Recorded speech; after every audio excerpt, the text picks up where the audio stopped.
Hey squirrel friends. So today's video, I don't even know how to start this. I never really wanted to make a video like this, mainly because I didn't want to be just defined as a gay YouTuber. I just wanted to be a YouTuber who happens to be gay. But after making videos for almost 7 years, I felt like I owe it to myself to make a video like this. So this is my coming out story. The first time I remember ever saying out loud that I was gay, I was watching Saved by the Bell, and I saw Zach Morris. I was in my room by myself, and out loud I said, "He's cute." And it was so weird for me when I said that. I gasped to myself, and I looked around. There was no one around. That's when it dawned on me, I'm attracted to other men. This was back in probably elementary school. Because my name was Jason, I was in elementary school, a lot of the kids were mean, and my nickname would be Gayson for so long. And people would be like, "Hey Gayson," and tease me. Obviously, when you're a young person and people are making fun of you, you want to make them stop making fun of you, so you say, "No, I'm not gay. I'm not gay. I love girls." And it's interesting because I would have these pseudo crushes on girls. Thinking back at it now, I think I just really admired these females because I really wanted to be their friends. So after I started realizing that I was gay, obviously I had to hide it from everyone. I'm very shy. I've always been shy. But there was some part of me when I was younger that was really sexual. I remember being in Colombia, and I don't know if I should be saying this. No, I don't have to. Seeing a guy and being friends with this guy, and going up to the guy and telling him, this is all in Spanish by the way, we have this game in America called Truth or Dare. I don't know how to say it in Spanish. And he would say, "La verdad o se atreve." And I was like, yeah, that's it. And one thing led to another, and we ended up giving each other blowjobs. And it was interesting to me because I wanted to do this. I was obviously pursuing this. Nowadays, I want to pursue things and I'm just too shy to do it. I don't know where that younger self went, but I digress. The point of me telling you this is because I remember blatantly telling him not to kiss me. The main reason I didn't want him to kiss me was because I didn't want my first kiss to be a guy. I thought for the longest time that it was so bad to be gay. There was a lot of times when I was younger and I would talk to my father, and I would do things, obviously, that weren't very manly. Sports, for instance. In Colombia, everybody plays soccer. And I remember being like, "No, I don't want to play soccer. I don't like soccer, blah, blah, blah." And my dad would be like, "Oh, you don't see guys in Colombia not liking sports. What is this, blah, blah, blah." And periodically, until probably I was in my teens, he would call me maricón. Which is the equivalent of faggot in Spanish. I couldn't show emotion because obviously it wouldn't. I felt like it would show that I was gay, and I didn't want him to know that because I didn't want to be a disappointment. I remember the last time he said it to me because I finally stood up for myself and I said in Spanish, "Stop calling me a faggot unless you want me to become one."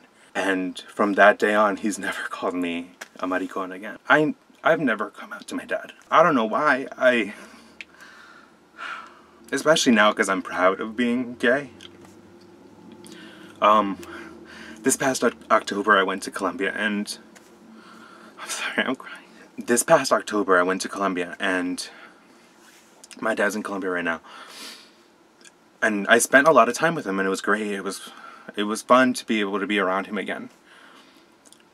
And there were so many times where I just wanted to be like, "Dad, I'm gay." But I couldn't do it. Oh, I feel weird crying on camera. And I think it's because I know one of my uncles is gay and he cut all strings with him when he found out. They talk now, they're fine now, so I'm assuming he'd be fine with me being gay. He's friends with me on Facebook. I'm assuming he knows I'm gay. I have pictures of guys all over the place. And when I went to prom with my last boyfriend, there was pictures of us kissing and everything. And I'm assuming he's seen them. I don't know what it is that is holding me back. So that's the story with my father. Before I tell you about my mother, I have to tell you about my sister. She was still in high school, and I remember being in the kitchen, and she called me gay or something. And I got really upset. I got so upset. And then she got upset that I got upset. And she was telling me how she has all these gay friends and that she didn't mean it as an insult, that if there was anything that I needed to tell her, that I could tell her. And I was just denying the entire thing, and I couldn't tell her. I remember my senior year when I drank illegally.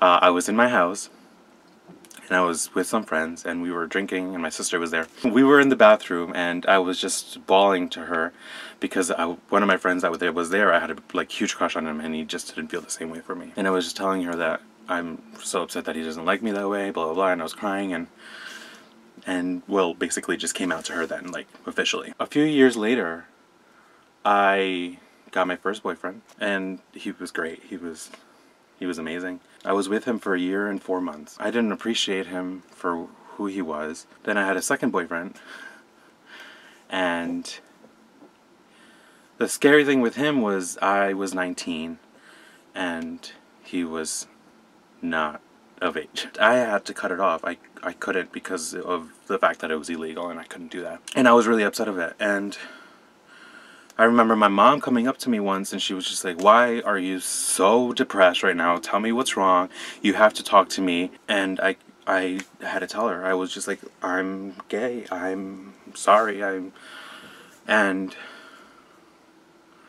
one of the most devastating things that I could have ever heard from my mom was that she said, "I don't understand how a man cannot be attracted to a woman." And that hit me hard because I felt like she would never understand. She obviously said that she loved me and that she was always there for me, but it was just, I love my mother, and she's helped me so much through life. So when I heard that, I was just like very taken aback. She's fine now. She's great. I made a Proud to Love video with her a few months ago. My brother, I'm assuming, already knows because he's friends with me on Facebook as well, so. And he's younger than me, so I feel like he's more of the generation now that is very accepting about a lot of things. But overall now, like, my sister knows, my brother knows, my mom knows, I'm assuming Dad knows, and they all seem like they're fine, and they're happy that I'm happy, and that's the only thing that matters. And as cliche as it sounds, obviously, it does get better. It might take a while, but it will eventually get there. You just need to surround yourself with positive people and people who will be there for you. You can't be around negativity, and you can't be in an unsafe environment. That's my coming out experience with my family.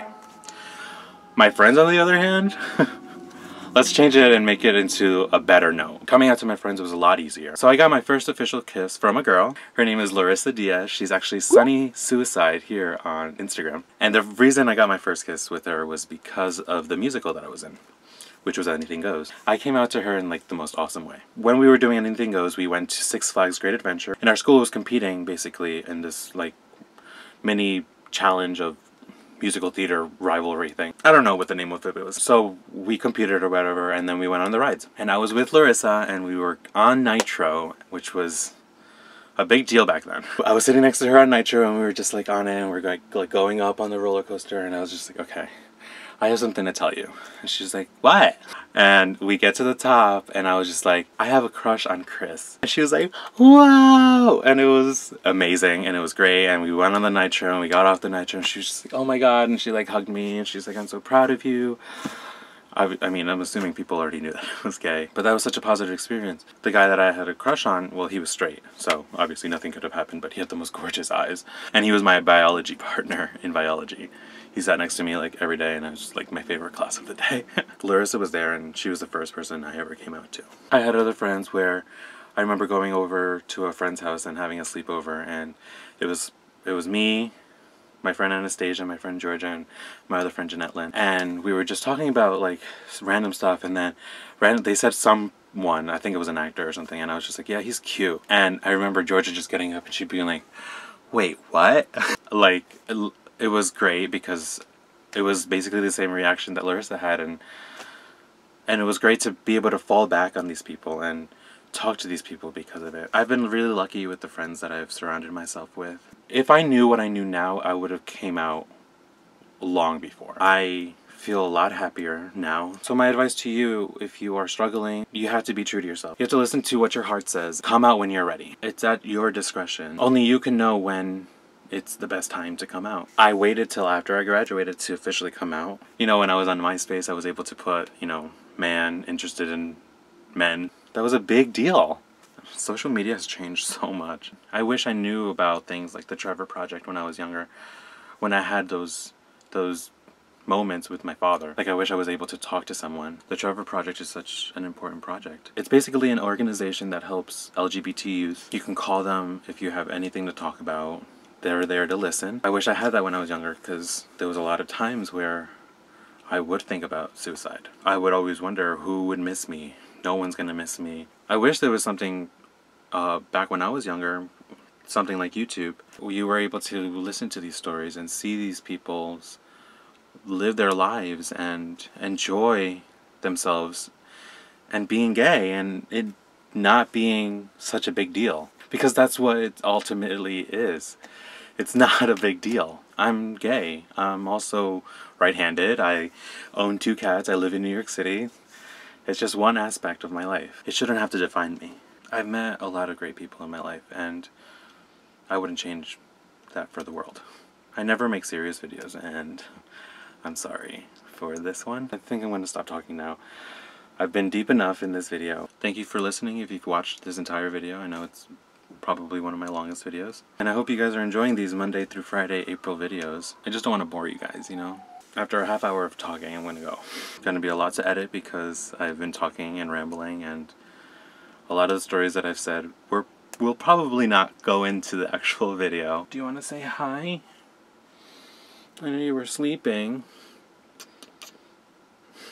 She's so mad at me right now. Alright. Alright. Go back to sleep. The sweet sounds of New York City nightlife. I really hope you guys have a wonderful night. Please take care of yourselves. And I guess until next time, toodles.